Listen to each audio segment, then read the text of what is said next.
함께 보실 하나님 말씀은 구약성경 열왕기하 18장입니다. 오늘 4월 18일 열왕기하 18장을 읽는데 18장도 1절부터 37절까지 길게 되어 있어서 다 읽지는 않고요. 1절부터 16절까지만 함께 봉독하겠습니다. 구약성경 열왕기하 18장 1절부터 16절까지 말씀, 구약성경 593쪽 전후를 보시면 되겠습니다. 1절부터 16절까지 함께 봉독합니다.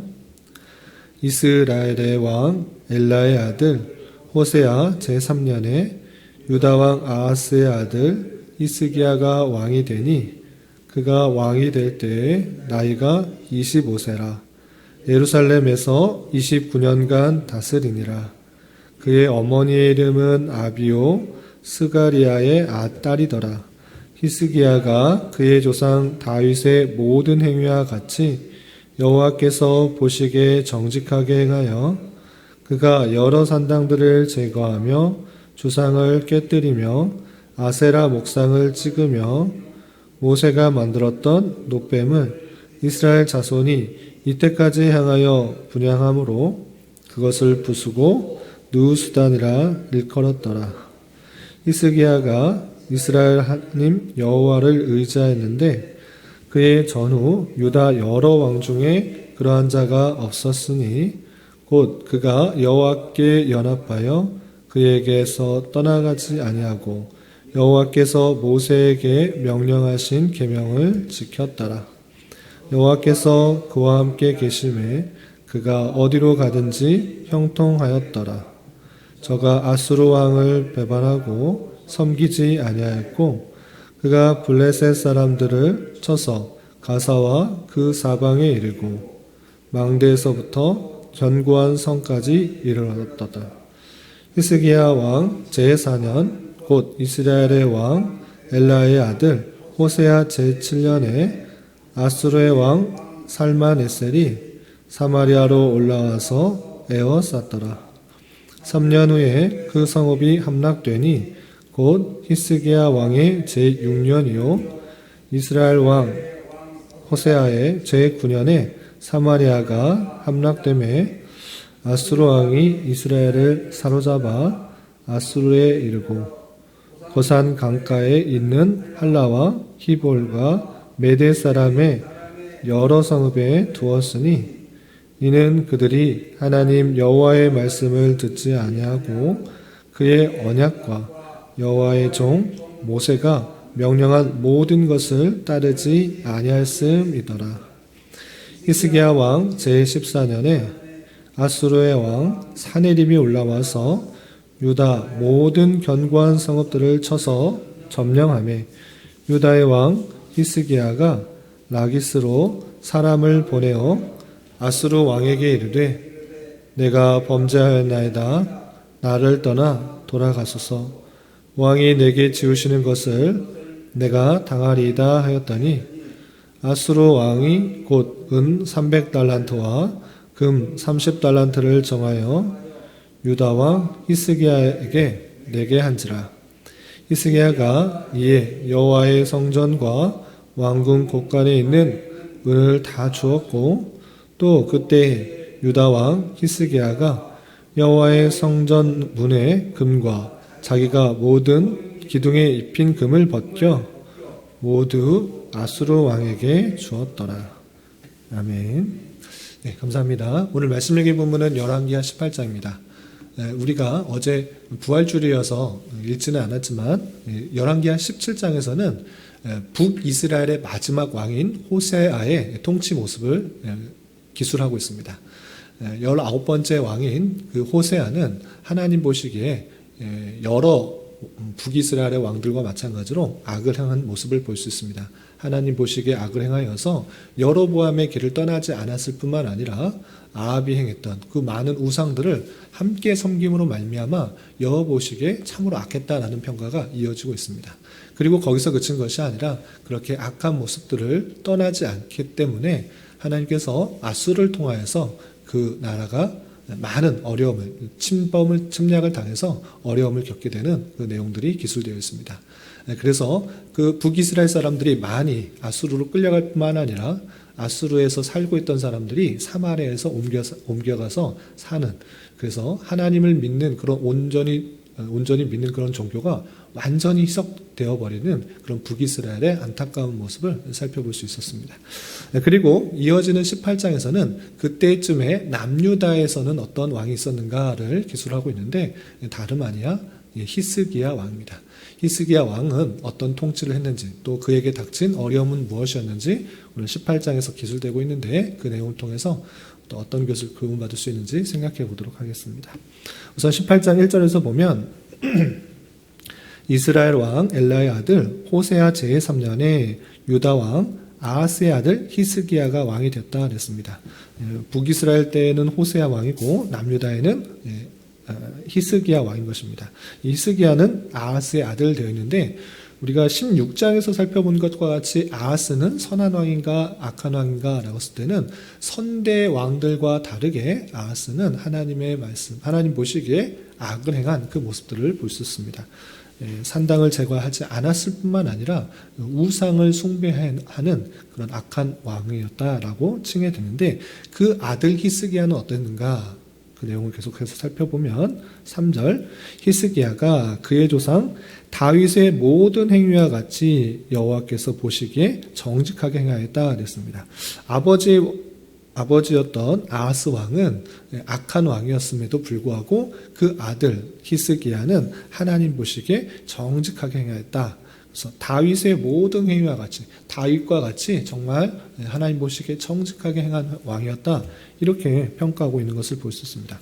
그럼 어떻게 행하였기에 여호와 보시기에 정직하게 했는가, 정직하게 행했다고 칭함을 받을 수 있는가, 여러 가지 예가 있는데, 먼저 4절에서 보면 그가 여러 산당들을 제거하며 주상을 깨뜨리며 아세라 목상을 찍으며 모세가 만들었던 놋뱀을 이스라엘 자손이 이때까지 향하여 분향함으로 그것을 부수고 느우수단이라 일컬었더라 되겠습니다. 여기서 맨 처음에 산당들, 여러 산당들을 제거하였다라고 표현하고 있는데, 이스라엘 남유다의 여러 선왕들도 한 가지 못한 것이 있었습니다. 여호와 보시기에 정직하게 행하였음에도 불구하고 여전히 산당은 제거하지 못하였다라는 표현을 여러 번 살펴볼 수 있었는데, 이 히스기야 왕은 그 산당, 하나님을 섬기는 것은 성전에서만 할 수 있었는데 이방신들을 섬기던 그 산당에서 하나님을 섬기는 모습들이 곳곳에서 나타나는 모습을 볼 수 있었는데, 이 히스기야 왕은 산당을 제거하고 또 거기에서 모셨던 여러 가지 우상들, 주상들, 아세라 목상들을 다 찍어버렸다라고 표현하고 있습니다. 그것에서 끝나는 것이 아니라 우상을 만들어 놓고 섬기는 그 모습들을 제거할 뿐만 아니라 어떤 모습도 있냐면, 모세가 만들었던 놋뱀을 이스라엘 자손이 이때까지 향하여 분향하였는데 그것을 부수고 느후수단이라 했다 했습니다. 여기서 느후수단이라고 하는 것은 여러분들 성경의 각주로 설명되었던 것처럼 놋조각이라는 것입니다. 모세가 놋뱀을 만들어 놓고 그 백성들이 죄악을 걸렸을 때 놋뱀을 쳐다보면 살 것이다 라고 했었습니다. 그런데 그것을 믿지 않고 놋뱀을 쳐다보지 않은 사람은 그냥 죽었고, 놋뱀을 쳐다본 사람만 병이 나와서 살 수가 있었습니다. 이 놋뱀이 예수 그리스도를 예표하는 그런 모습일진데, 계속적으로 이 모세 이후의 사람들이 그 놋뱀을 계속 가지고 있었던 것입니다. 아주 중요한 역사적 일이 있었기 때문에 그것을 보존하고 있었던 것입니다. 근데 보존하고 있는 것에서 그치는 것이 아니라 어떻게 했다고 되어 있습니까? 그것을 향하여 분향하였다 그랬습니다. 그것 자체는 어떤 하나님의 말씀에 어떤 형상도 만들지 말라라고 했던 그 말씀에 위배되는 그런 말씀입니다. 처음에는 그것을 보고 병이 낫도록 했지만 계속적으로 그것을 의지하는 것이 아니라 어떤 형상을 만들어 놓고 섬기지 말라고 했던 그 말씀들을 잊지 않도록 그것을 없애야 되는데, 여태까지 약 700년이나 지나는 그런 많은 시간 동안에 그것을 없애지 않은 것까지는 이해되더라도 그것을 향하여 분향하는 것은 하나님께서 원하시는 모습이 아니었습니다. 그런데 이 히스기야가 그렇게 우상을 섬길 수 있는 그 요지, 처음에는 긍정적인 좋은 취지로 갖고 있으면서 계속적으로 보존해왔으나 그것을 섬기는 모습까지 있으니 히스기야 생각했을 때 이건 우상숭배다 생각해서 그 놋뱀을 다 부순 것입니다. 그리고 느우스단이다. 놋 조각에 불과한 것이다 라고 하면서 참된 신앙이 어디로 행해야 되는지 보이지 않는 하나님, 어떤 형체로 가둬둘 수 없는 그 놀라운 그 창조주의 모습을 온전히 섬길 수 있도록 히스기야가 완전히 개혁한 것입니다. 그 모습이 쉬운 것인가? 결코 쉬운 것이 아닙니다. 우리가 익숙하고 편안한 것이지만 그것이 정말 하나님의 말씀에 비추어서 맞는가 틀리는가 늘 고민하지 않고 개혁하지 않는다고 하면 결코 쉬운 것이 아닙니다. 맨 처음에 좋은 취지로 했으나 점차 그 의미는 사라지고 우상 숭배의 모습 그리고 편하게 하려는 신앙의 모습으로 동화되기 쉬워서 이스라엘 백성들이 여전히 그렇게 놋뱀에 분향하는 모습이 있었으나 히스기야는 그것이 하나님 말씀에 옳지 않다 생각하여서 완전히 없애버리는 아주 놀라운 종교 개혁을 했던 것입니다. 그렇게 히스기야는 우상 숭배와 관련된 그 모든 것들을 완전히 개혁하여서 보이지 않는 하나님, 영이신 하나님을 온전히 그 말씀대로 순종하려고 하는 그 모습들이 있었던 것입니다. 그래서 하나님 보시기에 정직하였다. 또 다윗의 행위와 같이 정직하였다라고 평가를 받는 것입니다. 그리고 그렇게만 평가하는 것이 아니라 5절에서 보면 다른 왕들과 비교해서 볼 때 어떻게 평가하는가 5절 보면 히스기야가 이스라엘 하나님 여호와를 의지하였는데 그의 전후 유다의 여러 왕 중에 그러한 자가 없었다라고 평가하고 있습니다. 하나님을 참으로 의지하였기 때문에 하나님이 어떤 분이신지를 제대로 알고 의지하였기 때문에 그의 전과 그의 후 유다 여러 왕 중에 그러한 자가 없을 정도로 그는 참으로 하나님 보시기에 정직하였다. 참으로 하나님만 의지하는 그런 왕이었다. 이렇게 아주 그의 통치를 잘 평가하고 있는 것입니다. 그리고 6절 7절에서 보면 이런 표현도 있습니다. 곧 그가 여호와께 연합하여 그에게서 떠나지 아니하고 여호와께서 모세에게 명령하신 계명을 지켰더라. 하나님과 연합하였다. 하나님과 함께하였다. 하나님과 함께하는 모습, 하나님 앞에서 사는 모습. 그렇게 늘 하나님을 생각하고 묵상하는 가운데 하나님께서 주신 말씀, 그 계명을 지키려고 하는 그 노력들이 계속적으로 있었고 그렇게 할 때 또 어떤 일이 있는가? 7절에서 보면 여호와께서 그와 함께 하심에 하나님과 연합된 하나님의 앞에서 살려고 하는 모습들 그리고 주신 말씀을 열심히 묵상하고 그대로 살려고 하는 그런 삶의 모습 가운데 하나님께서 어떻게 하셨다고 하십니까? 그와 함께 하심에 또 함께 하셔서 그가 어디로 가든지 형통하였다 이렇게 평가하고 있습니다. 또 저가 아수르 왕을 배반하고 섬기지 아니하였다. 선왕은 아수르 세상 보기에 힘 있는 왕 어떤 어려움이 쳐들어오면 아수르에게 도움을 요청하면 그 왕으로부터 많은 것들을 해결할 수 있기 때문에 아수르를 의지하는데 아수르를 의지하는 것이 아니라 눈에 보이지 않지만 이 세상 모든 만물을 창조하시고 다스리시는 그 하나님만을 의지하고 그 앞에서 살려고 하는 모습이 히스기야 왕에게 있었던 것입니다.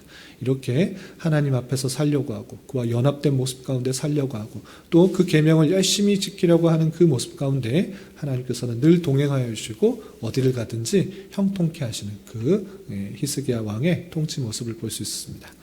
그리고 9절부터 12절까지는 그 히스기야의 왕의 통치 가운데 어떤 일이 북이스라엘에 어떤 일이 있었는지 잠깐 삽입되어 있습니다. 간단하게 말씀드리면 북이스라엘의 호세아 왕이 여전히 부패와 타락 가운데 있었기 때문에 하나님께서는 아수르의 살만에셀이라는 그 왕을 통하여서 이 북이스라엘이 완전히 멸망당하게 되는 그 일들이 있게 됩니다. 그래서 북이스라엘 사람들이 또 계속 아수르로 다 끌려가고 또 아수르 사람들이 여러 지역의 사람들이 사마리아에 와서 살게 되는 일이 있게 되는데 그 일들을 마지막으로 어떻게 평가하고 있는가 12절에 이렇게 평가했습니다. 12절 보면 이렇게 된 이유는 그들이 하나님 여호와의 말씀을 듣지 아니하고 그의 언약과 여호와의 종 모세가 명령한 모든 것을 따르지 아니하였습니다. 라고 평하고 있습니다.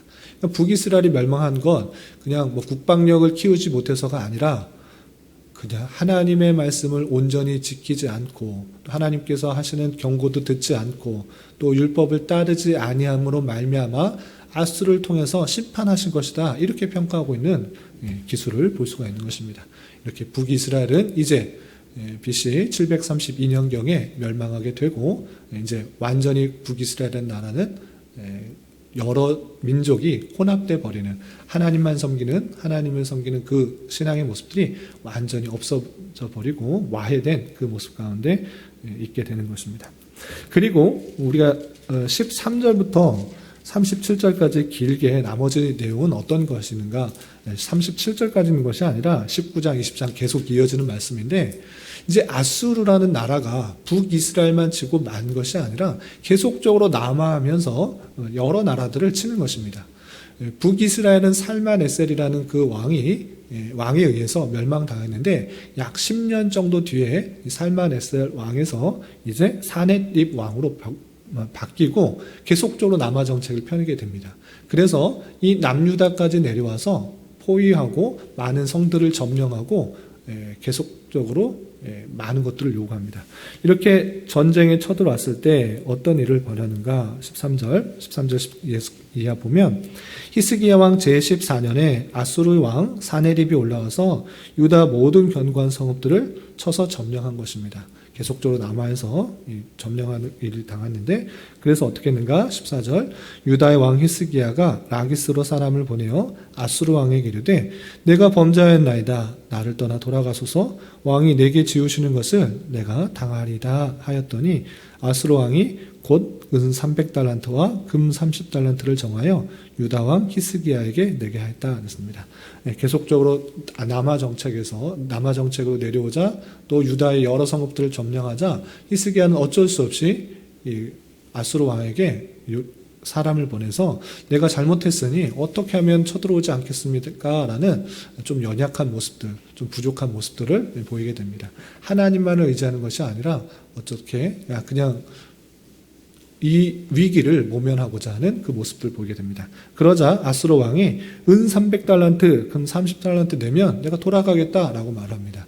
그래서 할 수 없이 히스기야 왕은 그 아수르 왕의 요구대로 은 300달란트, 금 30달란트를 마련하기 위해서 이곳저곳에서 다 긁어 모읍니다. 그래서 15절에 보면 여호와의 성전과 왕군 곳간에 있는 은을 다 주었고 또 16절 여호와의 성전 문의 금과 자기가 모든 기둥에 입힌 금을 벗겨 아수르 왕에게 주었다 그랬습니다. 그 많은 은과 금을 요구하니까 어쩔 수 없이 성전에 있는 것 또 왕궁에 있는 거 다 긁어 모아서 맞춰서 이렇게 준 것입니다. 그렇게 주면 아수르 왕이 돌아가야 되는데 잠시 남하 정책을 멈추고 돌아가려는 듯해 보였으나 그렇게 끝나지 않는 것입니다. 세상의 요구는 또 악한 것들의 요구는 이것도 줄 수 있네? 그럼 더 갖고 있다는 뜻이겠구나 라고 생각하면서 잠시 있다 또 쳐들어오는 것입니다. 그래서 17절에 그 돈을 주어서 돌려보냈음에도 불구하고 얼마 지나지 않아 계속적으로 또 쳐들어오는 모습을 볼 수 있습니다. 17절 보면 아수르 왕이 다르단과 랍사리스와 랍사게로 하여금 대군을 거느리고 라기스에서부터 예루살렘으로 가서 히스기야 왕을 치게 하매 그들이 예루살렘으로 올라가니라 했습니다. 돈을 줘서 벌렸는데 얼마 지나지 않아서 대군을 끌고 또 랍사게를 시켜서 또 돈을 요구하려고 치러 가게 된 것입니다.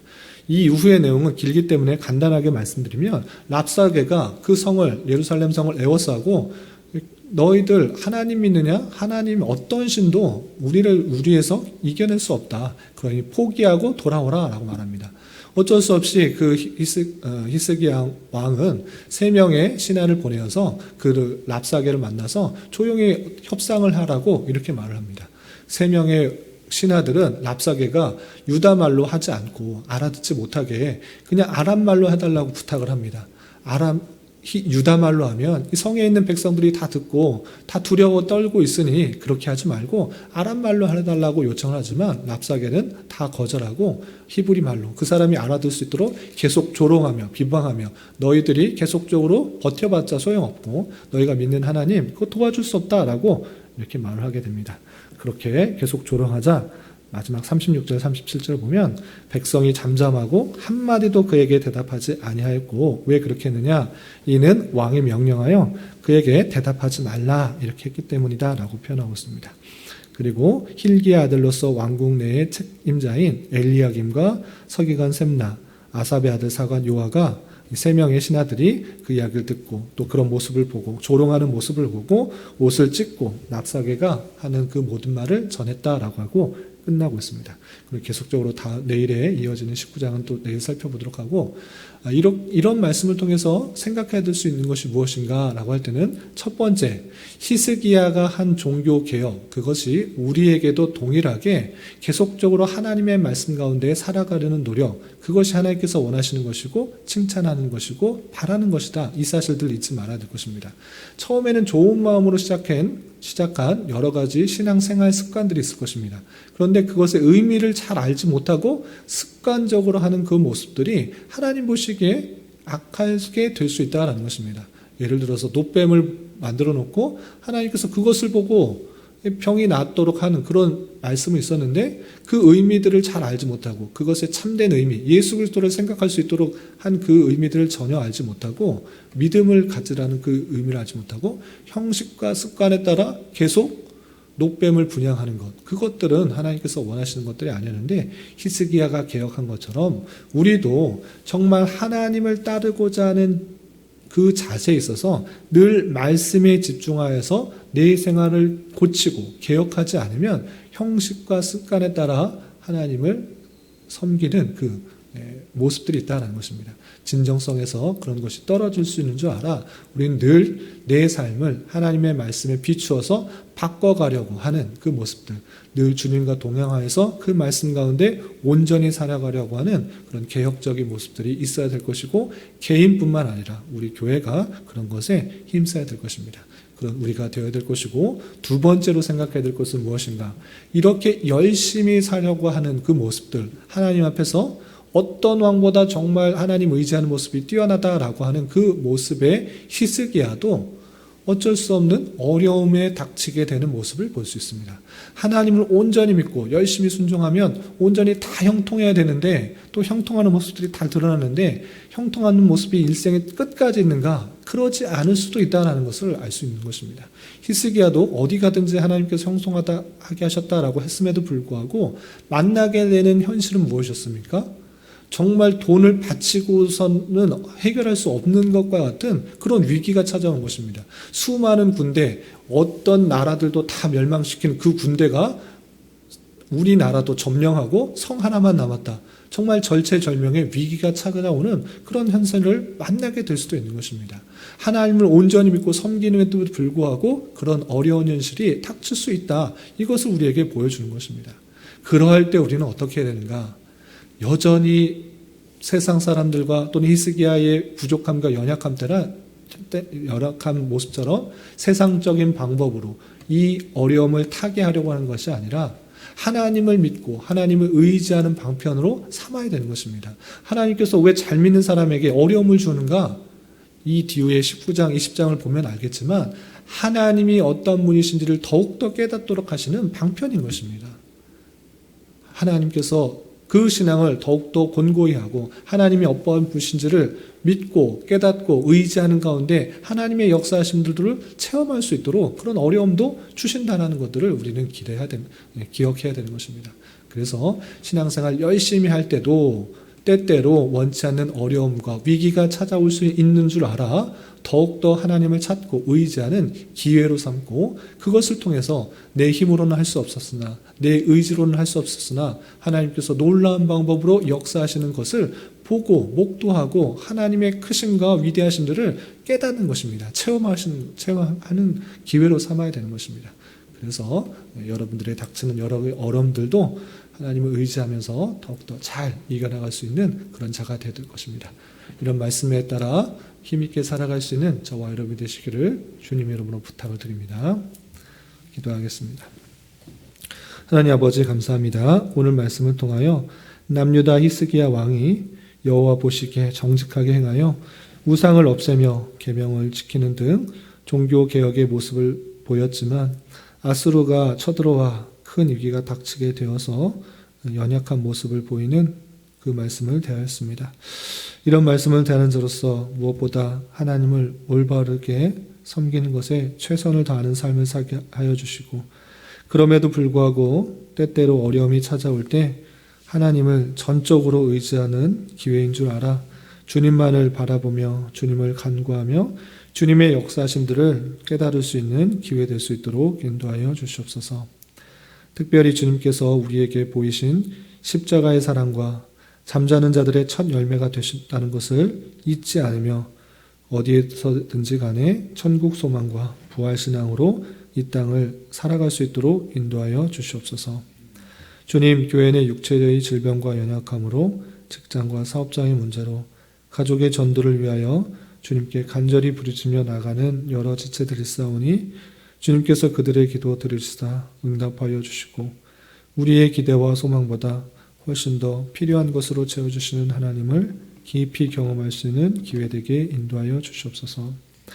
이 시간 한 주간의 삶을 올려드리며 각자 간절히 간구하는 기도 제목 주님께서 들으시고 가장 선한 것들로 응답하여 주시옵소서.